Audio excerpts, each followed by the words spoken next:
কালকে মার্কেটিং গেছিলাম করতে, তো আমি অনেকদিন কাঁঠাল খাই না, 6 বছর পর দিল্লির থেকে দেশে এসেছি। বৌমা ছেলে এখানে থাকে, ওদেরকে দেখতে এসেছি।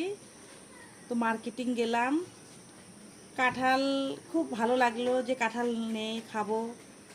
তো রাত্রে একজন আসলো, আমার একটা ছেলে আমাকে দেখতে, উনি এই সাপ টাপের ব্যাপারে বেশি ভালো জানে। তো বলছে বৌমা জানেও না আমি কাঁঠাল এনেছি, কাঁঠাল এনে রেখে দিছি।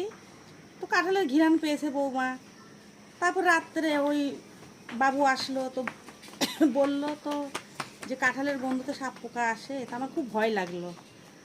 তারপরে আমি বললাম বৌমা আমি কাঁঠাল এনেছি। তারপরে কাঁঠালটাকে আমি রাস্তার ধারে রাখলাম যে গন্ধটা বাইরেই থাক। তারপরে এই ব্যাস। তাহলে তোমরা কখন বাজারে যাচ্ছ? বাজারে ছেলে চলে গেছে। তাহলে তুমি যাও, ওরা যায়নি সবজি এখনো টবজি বাজারে। সবজি টবজি এখন বানাবো, বৌমা রান্না করবে। আমার বৌমা খুব ভালো রান্না করে।